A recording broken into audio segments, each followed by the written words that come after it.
اعوذ باللہ من الشیطان الرجیم بسم اللہ الرحمن الرحیم رب اشرح لی صدری ویسر لی امری واحلل عقدۃ من لسانی یفقہوا قولی۔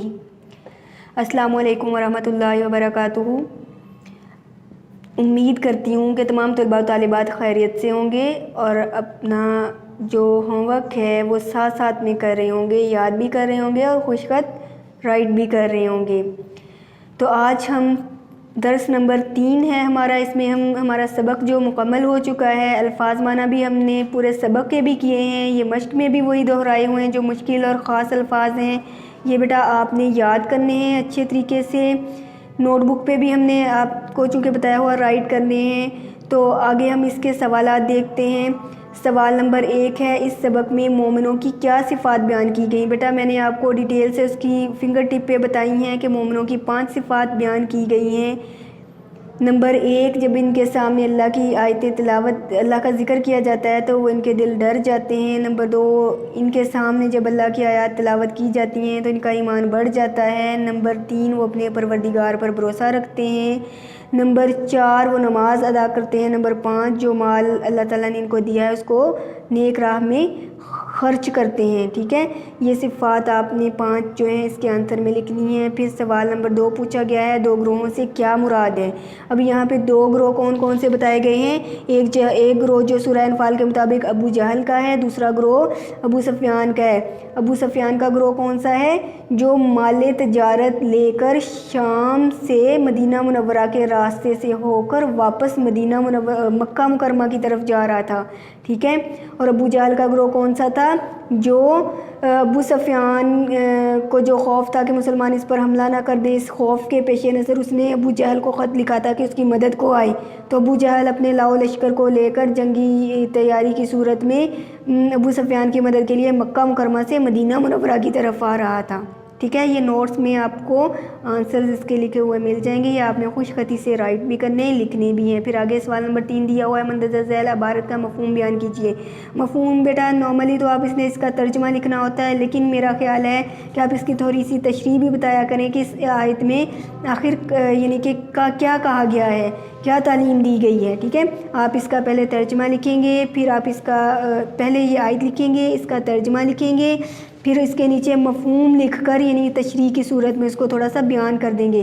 جیسا کہ اس میں کہا گیا فاتقوا اللہ واصلحوا ذات بینکم، پس اللہ سے ڈرو اور آپس میں صلح رکھو۔ تو اس میں ہم کیا بتائیں گے تھوڑا سا اس کو تشریح کی صورت میں کہ اس آیت میں اللہ تعالیٰ کی طرف سے 2 طرح سے نصیحت کی گئی ہے۔ ٹھیک ہے، ایک کیا نصیحت ہے کہ اللہ کا خوف دل میں پیدا کرو، دوسری نصیحت کیا ہے کہ آپس میں درست رکھو، یعنی کہ معاملات جو اپنے ہیں وہ درست رکھو، آپس میں صلح رکھو، یعنی کہ مال و دولت کی خاطر، دنیاوی مال کی خاطر اپنے معاملات خراب نہ کرو۔ اس طرح سے آپ نے تھوڑا سا بیان کر دینا ہوتا ہے تاکہ بہت اچھا تاثر ہو اور لکھنے والے کو پڑھنے والے کو دونوں کو سمجھ میں آئے کہ اس میں کیا کہا گیا ہے۔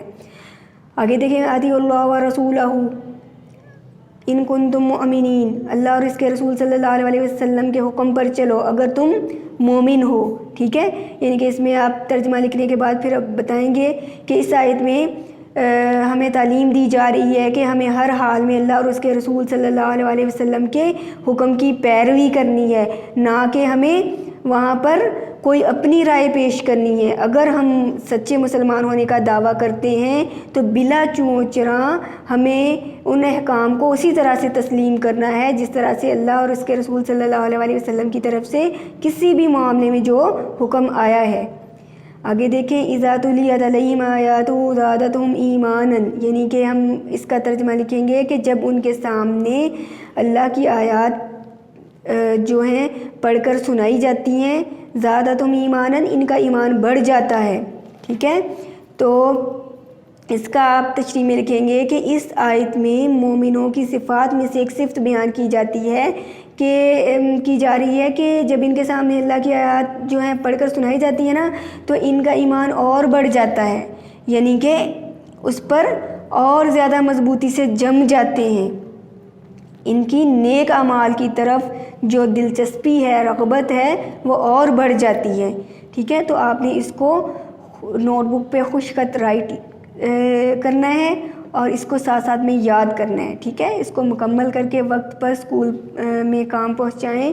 اس کے بیٹا باقاعدہ سے نمبرز ہیں، ٹھیک ہے، وہ آپ کی ٹرم میں ایڈ ہوں گے، ٹھیک ہے؟ تو گھروں میں حفاظتی تدابیر اختیار کرتے ہوئے رہیں، والدین کا جو حکم مانیں، ٹھیک ہے؟ ان کی فرما برداری کے بغیر آپ کو کوئی کامیابی نہیں ہے۔ بیٹا کلاسز میں بھی یہ باتیں دہرائی جاتی ہیں کہ آپ لوگوں نے گھروں میں احتیاطی تدابیر جو ہیں، حفاظتی تدابیر ہیں، وہ اختیار کرتے ہوئے رہنا ہے اور اپنے والدین کا جو حکم ماننا ہے، ٹھیک ہے؟ اور آپ نے جو وقت پر کام کرنا ہے، ٹھیک ہے؟ سب سے پہلی ترجیح طالب علم کی کیا ہوتی ہے؟ وقت پہ کام کریں، تاکہ نہ آپ کو کوئی دشواری ہو، نہ پھر آپ کے جو نتائج ہیں اس پہ کوئی برا اثر پڑے۔ سبحان ربک رب العزت عما یصفون وسلام علی المرسلین والحمد للہ رب العالمین، فی امان اللہ۔